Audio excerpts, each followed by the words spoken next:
Yay Media Group. Hey guys, it's Stephanie. I'm Trey. This is your weekly dose of BS. So we are super excited because we have Jeff and Jordan, who were originally on Big Brother.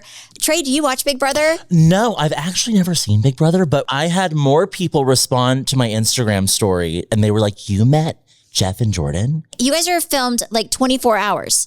Yeah, it's 24/7. Do you forget the cameras are there? Because I would be that would stress me out so bad. Mm-hmm. You do get used to it. The first time you walk in the house. Crazy. There's cameras everywhere. I think there's like 80 cameras, right? Isn't there like 80 or 100 cameras in there? It's funny because then like when me and Jordan, we were always together. And so we'd like sit back like on the couch and then all of a sudden you see the cameras be like, like just face you, you know?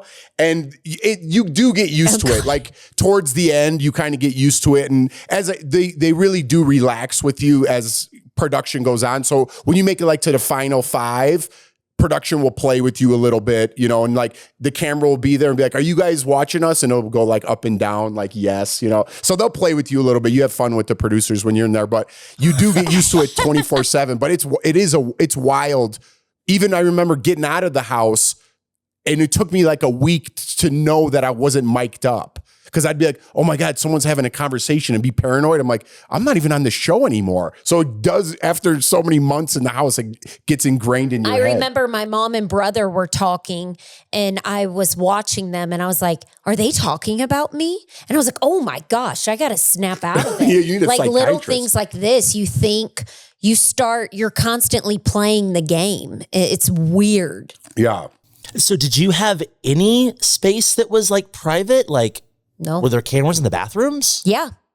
Yeah, there's cameras in the bathrooms, but they don't turn them on unless someone else goes in there. So if me and Jordan happen to go in the bathroom together, they do have sound and a camera in there that they could turn on to capture that because they know you're getting away from the cameras. If you're in there by yourself, and I could testify to this too, because after Big Brother, I worked for CBS and I got to go behind the scenes and see all that stuff. And that camera really is off. So a lot of people ask me that, like, don't you think there's some like creeps back there? There's a whole team of people back there. No one's creeping on that camera to watch that. So I could testify. I'll give CBS that. Yeah. Stephanie's, I think it was season 2, she started doing this. Like, and she would tell production like, hey, I'm paying $40,000 for this party. So at a certain point, I want to have fun at my party. And what we would do is we would play something very expensive to clear on television over the speakers in her house, like AC/DC or Thriller or something. Yes. To be like, we weren't kidding, like, we're done. Did y'all have any like tricks that y'all would use to kind of have those moments where you're like, okay, this is not going to make it? You can. No, but if you sing, they yell at you immediately. And it's so weird because when you're in there, you know, you don't have any books to read. They do give you the Bible. That's the only thing. But you have no books, no television, no entertainment. If you win what's called head of household for that week, you kind of have the power. And you get to pick one CD. At the time, it was a CD. You get to pick one CD for the whole year. So if you get HOH, you get to listen to that. Mine was Bob Marley's Greatest Hits. And music really calms you down. And you don't realize how often you sing just in your day-to-day life, even because there's so much downtime. That's the hard part. So you're just walking around singing a song and like right away, they have a button that says, Jeff, stop singing. Jordan, stop singing. So they can't air that, just like you guys knew that trick. They can't air that if you're singing. So I guess that is a good trick, but you'd have to be singing in between fighting. So I don't know how that would work. Yeah, no, that was our one thing. That was the hard part. You don't pay for cast trips and stuff with Housewives, but you do pay for, everyone throws like one party and you do pay for that and you want it to be nice and you don't want to be that one person that throws like the crappy party. So you spend a fortune, but then you don't have fun and you can't have music and, you know, it's just... That was the weirdest part. Great, you could never have music. They called it like Beats by Bravo and it was horrible. It was an iPod and it was just like instrumental music. Oh. And it just like these parties, when you watch them on TV, they look fun. Yeah. But when you're there, you're like, they're horribly boring. So I was like, if I'm going to spend this much money, like, you guys have to leave at some point so I can actually enjoy it with my, my friends. And they did leave. Okay. So Jordan, I was also raised Pentecostal. And how was going on reality TV with Pentecostal parents? Oh, my mom, when I first told her about Big Brother, she goes, absolutely not. You will not go on. And I was like, I think it's legit. I'm like, Mom, I'm not really doing anything. At the time, I was 22. I was working 3 jobs. My parents had just got divorced. Like my whole world was kind of blown up. And I was like, I don't really want to do it, but I got nothing really going on here. What if I did win? And that was kind of like in the back of my head. On my mom's side, all the Pentecostal family in Southern Illinois, no one told anyone. They said, let's see how she acts first before they would tell. So everybody stayed quiet. And when I was leaving, my mom goes, don't you forget that we live here, and watch what you say, watch what you do. And that was always in the back of my head. And my grandpa goes, no booger. And that means sex. He goes, no booger on television. And which I would never do that. But I just always on the show was constantly thinking about my family and thinking about, because on Big Brother, you don't know how you look. I thought people didn't like me. And I was very worried. I did not want to disappoint my family. Yeah, and you're probably like, they're watching me 24/7. Like everybody quit their job and they're just making sure that Jesus is proud. Oh, yes. Oh, yeah. It's like when I first got Housewives, my family was kind of the same. Like they were supportive. And my mom and dad did not know what I was doing. So I think that they just thought, oh, everybody's going to look great. They had no idea what this show was. And my dad and mom told everybody, and they go to a really small town, small church. So my dad told the pastor, oh, Stephanie's going to be on this TV show. And obviously the pastor and the church probably did not watch Housewives either, because I was in my small town's newspaper and the church had a bulletin board and they had cut out the article on me being on Housewives and put it on the church bulletin board because they were so proud of me. And my dad called me and said, and told me about it, because my dad was like, oh, and that's so nice. And then the next week, my dad called and told me that after the first episode came out, they took that off the church bulletin board. So yeah, I mean, they were like, wait, this is not of Jesus. This show is not of the Lord. So I get it. And I also was very, very aware of not wanting to make my family think I was, like going to hell, or, like I wanted to be the daughter they raised, so it was very important to me too. I get that. Totally. Jordan, how much did you win? Like I won $500,000. Now it's $750,000. Now it's That's $750,000. Yeah. But after taxes, Inflation. I had to pay state and federal to California, state and federal to North Carolina. And I think I wrote the check. Didn't I tell you it was $179,000 I had to write? For taxes. Oh yeah, I think it was $179,000 I had to pay in taxes. Wow. Did you cry when you wrote that check? I was like, oh, do I really have to give this away? And the accountant's like, oh yeah, you better pay it or they're coming after you and you're going to end up with nothing. So yeah, I think I ended up walking away with $315,000 after taxes. Tell you know what, since you guys didn't hear the story, it is a beautiful story because we talked about it a lot on Big Brother, and it was kind of like a Cinderella story when Jordan won. But tell them about the situation that you were living in. You know what I mean? Like that money totally changed you and your family's lives, and you bought that house for them. It's a nice thing that you did. It's beautiful. Growing up, I'm a Christian, and I believe it was a God thing. I really do. And I've always believed in God, and I've always had like a strong faith. But at that time, I mean, if you want to get deep, my parents got divorced after 27 years of marriage. Then someone I had dated broke up with me. I mean, like I said, everything was blowing up in my face. I worked 3 jobs and was I was taking 2 classes at a community college at the time. And I remember being like, I've always been a good kid. Like, why is all this bad stuff happening to me? And I was like really upset. And I got another job because I was I was saving up for boobs because I had no boobs.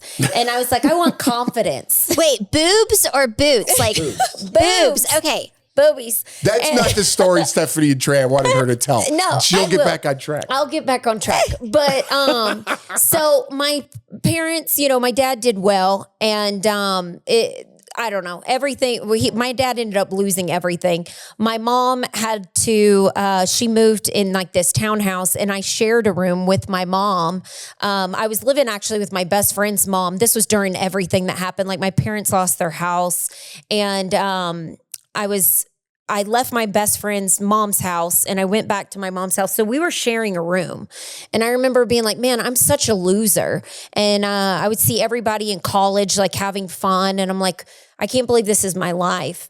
And then it wasn't that long after that, Bonnie Clark, I love Bonnie. She's from Texas, and she approached me when I was waiting on my tables and was like, have you ever thought about doing reality television? And I was like, no, kind of blew her off. And then it just progressed, right? And then I was just like at a really bad low, and I was like doing things I shouldn't be doing, getting into the wrong stuff, hanging out with the wrong people. And then Jeff is in Chicago. I don't know Jeff. Jeff's having all this stuff to blow up in his face, broke up with a girlfriend that he dated forever, and ends up going with a friend, an ex-girlfriend. Get to the story. I know, I'm trying to explain all of this. And then we end up meeting, and it's like, I don't know, it's just like a Cinderella story. And we end up meeting, and then I end up winning. And then I told my mom, but when I left, I said, if I win Big Brother, I promise you, I will buy you a house. And I won Big Brother. And then I remember after, my mom goes, you don't have to buy me a house. I'll be fine. And I go, no, I'm going to stick to my promise. So the house that my brother is in now, I bought my mom that house in Waxhaw, North Carolina. And then my mom lived there forever, but she got remarried. So she moved out, and she goes, you can sell the house now. And I was like, well, it's sentimental to me because I bought it for you. I'm not ready to sell it. And it's a pretty house, and I just love it. And I don't think I'll ever get rid of it. So now I got my brother in there and my best friend from 9th grade. That's awesome. amazing. That's amazing. Not many people are that giving, especially when you come into that much money, to be like, I'm going to use this to do right by my family. I think a lot of people would go buy everybody boobs. They buy boobs for days. Boobs for days. That's amazing that you did that.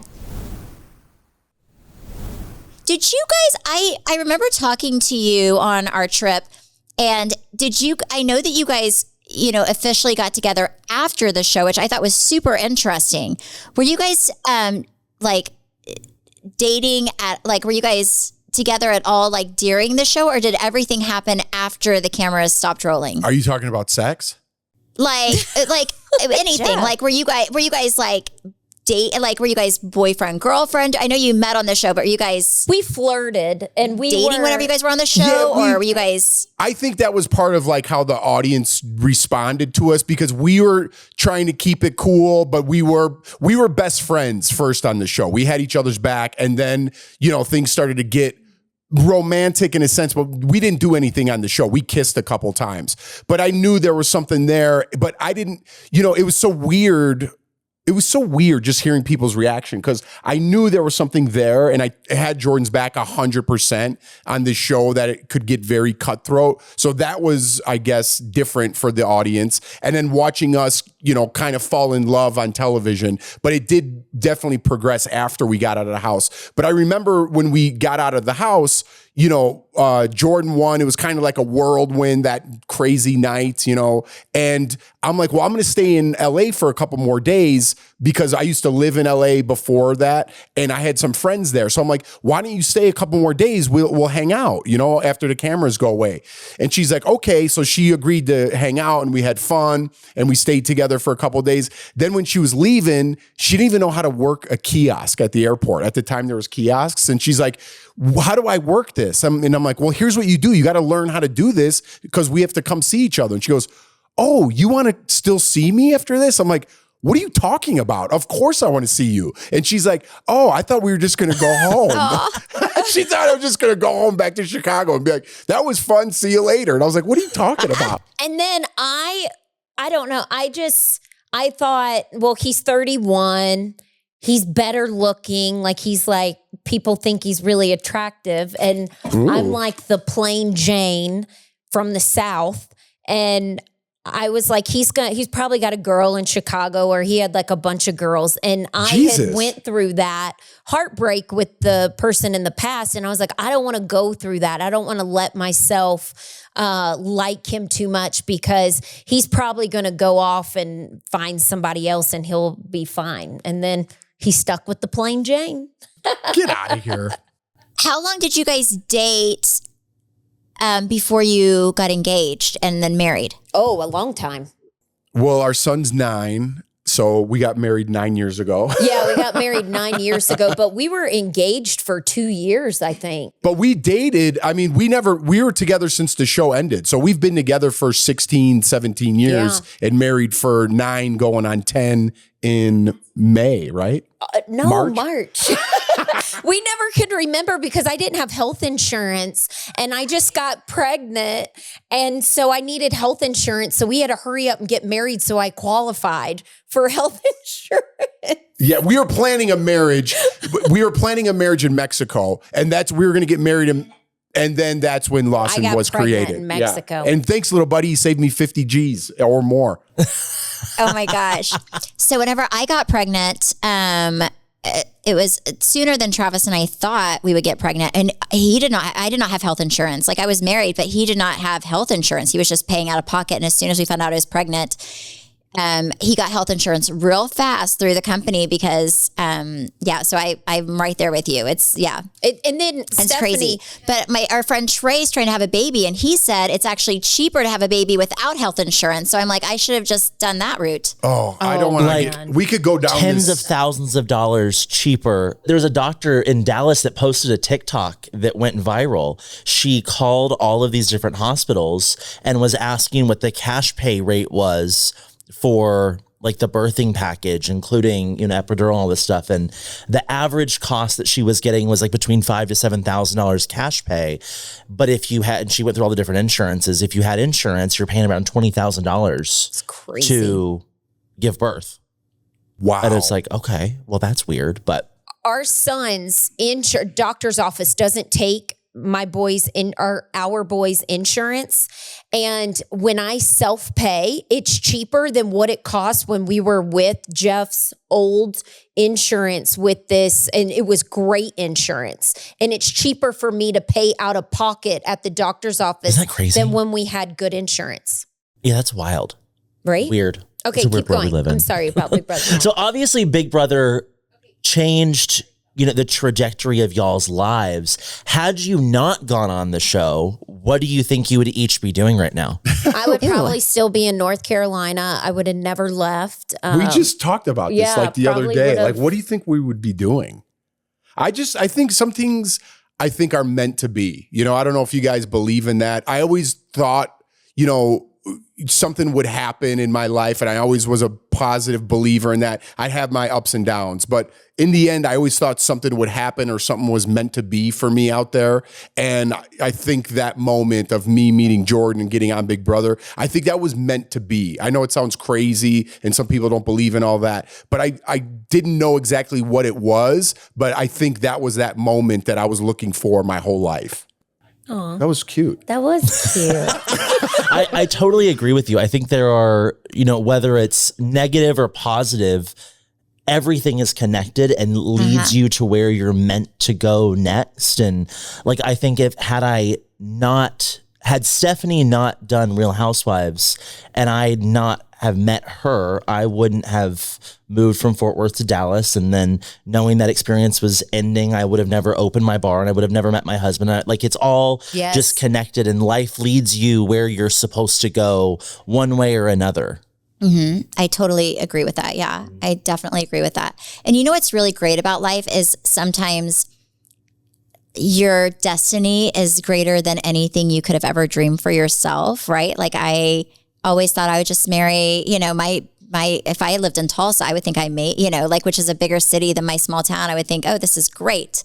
I've made it in life. But I never dreamed I would get married and have children and live in the house I live in and have the car I drive. Like it's, I think you kind of, sometimes you don't dream big enough, I guess. And, so that's kind of what I believe. I think that your destiny is there. What you're supposed to do will find you. And whatever is meant to be yours will never miss you. Yeah, I agree. I love that. I do love that. What you just said. I love that. I think you two need a show. Yeah. I think y'all I was gonna go in there and be like, Trey, you have so much experience, obviously, with Stephanie being on Housewives, and then you know the entertainment industry, especially the reality side of it. Would you ever go on a show, or if you two got a show by yourself, would that be something you'd be interested in? I feel like I was talking to Danny and Nia on the cruise about this. I feel like with where we are at in society, it's almost not worth it. And I think seeing her experience, there was so much good that came from it, but there was also the negative side. And we live in a world now where, depending on what you're after, whether it's the money or the fame side of things, you can have that on TikTok. You can grow an audience on TikTok where you are controlling the narrative and you're not leaving that in someone else's hands, and you can make great money doing those things. I feel like reality TV is definitely shifting, and just as more and more people get involved with that, I think we trust it less. We trust the process less. I've always said I would if it was the right thing, but I don't have a reason to. Like, would I uproot my life or upend my life for people to know who I was? Now, like that just wouldn't be worth it for me.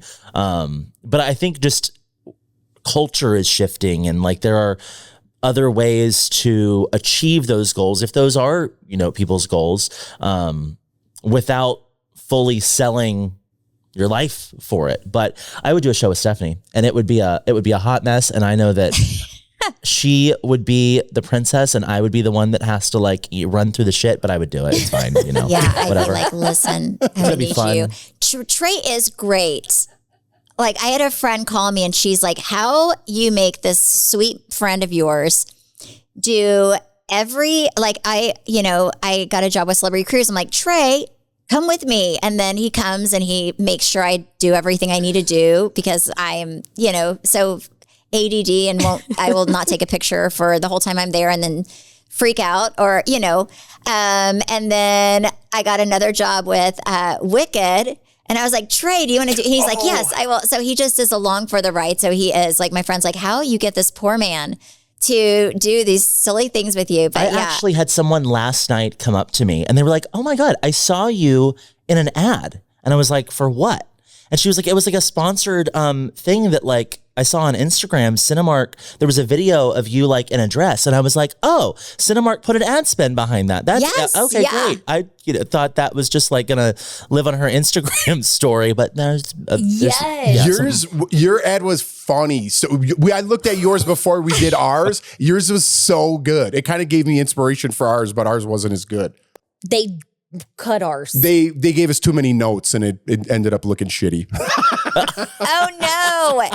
Well, I filmed. They were, they did come back with a few notes, and they said they wanted us in costumes. So here we are. Yeah, well, I don't want to go into but I filmed the whole thing like, horizontally on my camera and did all that. And I edited it all on my computer. And then where the hell did I go? Oh, I had to go to Chicago last weekend. So the final cut, they gave us all these notes. And then the final cut, Jordan did on her phone. So then it filmed vertically and it had the black lines and everything. I was like so pissed about it. I was like, I can't believe you cut that on your phone. And I did all this work on my, no. I was following their directions and they are the ones that are paying us.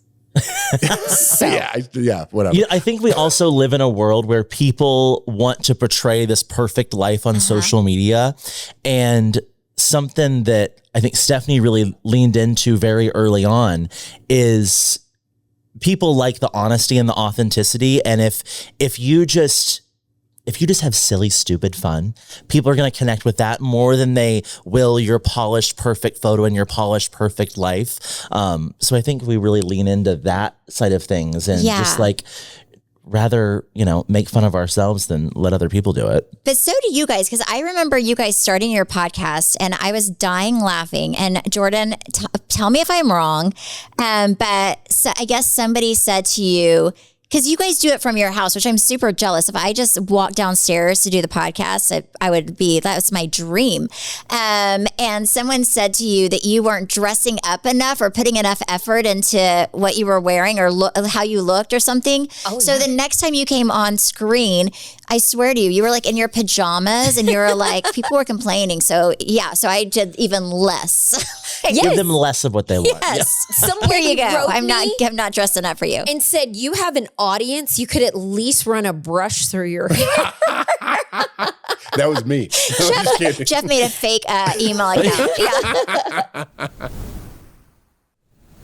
It was a beautiful experience for us. It made our family. It made my life. It made my career. I'm out of reality television now. I'm on actual television and our audience is great. Your audience is great. 90% of the comments are great. So I just have to focus more on the positive things, not let the few people, there's always going to be somebody in your life or somebody that cuts you off and the bad things that happen to you in life. I got to stay focused on the positive, that people like that, the silliness, the realness of us all. So in 2026, I'm going to just look at the positives and not worry about the negatives. And we got to meet people like you guys. Yeah. From it. Absolutely. Yeah. So Jeff, your New Year's resolution, because New Year's is right around the corner, is stay positive. Ignore the negative. I'm always positive, but sometimes it outweighs, like I get in my own head and it outweighs the good. And then I have to take a step back or watch some motivational things or have a sauna and really put my mind into it and be like, listen, look at it. Like I'm almost talking to myself. Like there's 200 comments that are saying how great and how much they loved you all over these years. Don't worry about these 5 comments that they're made up or they're bots or it's someone that's disgruntled or a picture of their animal that they love. And it's like, don't worry about those. Jordan, what's your New Year's resolution going into 2026? Oh, focusing on wellness. I haven't started that YouTube video you told me to do, your workouts. I'm going to copy. Girl, the Caroline Gervin. Oh, yes. I'm going to copy. I told a couple of my friends, we were at the bar the other night, and I go, guys, Stephanie told me about this girl. We're going to get fit. And I said, but yeah, wellness, positivity, just focusing on family, trying to be, more focused with things, grow our podcast. I would love to grow our podcast more. We do our end of year. I need you on TikTok. We're good. That should be a goal. We definitely have to get a TikTok. But our last episode of the year, we always write down our goals. That's been something I've been doing for decades now. But that's the last episode of the year that we do. We always write down our goals and then share them with the audience. What are your guys' goals for 2026? Well, Stephanie picked she's made this our New Year's resolution, and it is. Okay, so our New Year's resolution is, first of all, it was my personal one, is to be the best at everything. And not compared to other people, but just for myself, okay? So, and that being said, I'm going to be the best. It's only the best of things that she wants to do. It's when she says everything, it's not everything. So I was like, we're not going to be like the best pilot.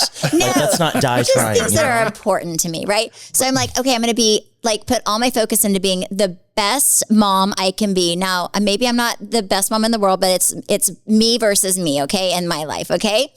The best wife. I'm really focused this year on my relationship with my husband. And we've been going to couples therapy. And when I say this year, putting that focus in, and I've said this on the podcast a million times, but our marriage is the best it's been in probably 16 years. We've been married for almost 18 years. But it's being very intentional. I guess maybe being very intentional, being in the best shape I can be, because I feel like health is really important. So I'm doing those Caroline Gervin workouts. And Trey and I are going to push each other every month. Tell them what we're doing. Every month, we're going to have a new goal to be the best at something. So we're going to go back and forth and decide, who picks what that month is going to be. So Stephanie decided for us that January we are going to focus on our hot bodies. Yes. So she is trying to get me to go to some like terribly aggressive workout class every day. And then I was like, all right, well, month 2, we're going to be the best at TikTok. We're going to like, I feel like you've been really good since the cruise at posting on TikTok. Yeah, so I'm like already working ahead of the Yeah. schedule with him. But yeah, so every month we pick new things to be the best of. And then that's how we're going to push each other to reach my New Year's resolution. Yeah. And by the end of the year, it's going to get really stupid. It's going to be like, we're going to be the best at finding a buffet. It's going to like, it's going to really stretch. We're going to get itself out there. lazier. Yeah. Yeah. I love that. Hopefully we all get to So go if you'd on like to another join us in cruise. that. I was going to end like that. Hopefully, Yeah, we we need to find a cruise together. I know Lindsay's working on it. Yes. We're going to have fun. That was a good group. So yeah, the best at cruising. Well, thank you guys so much for coming on and joining us and sharing this with us. No, thank go you ahead. for having us. What We were you love gonna say? you guys. You were going to say something. Oh, no, it doesn't matter anymore. Let's cut it. Oh yeah, you were going to say what I love.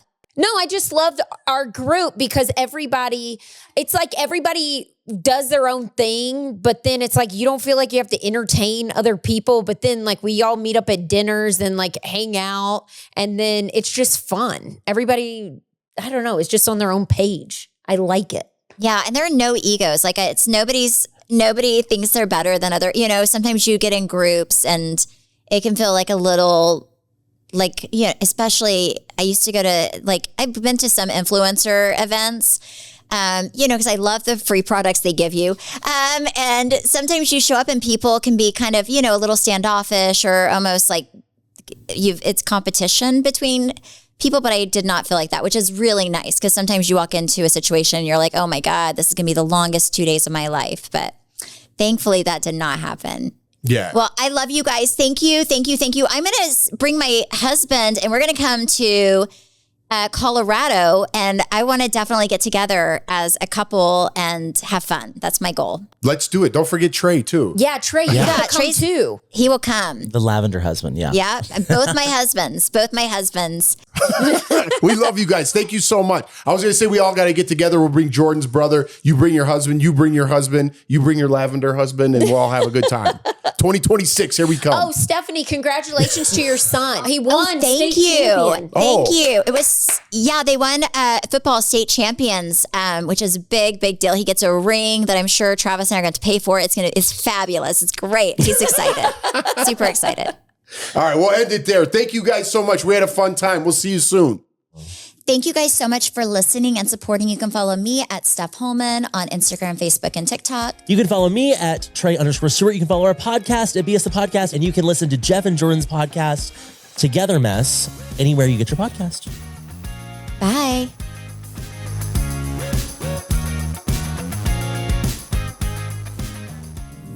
Yay Media Group.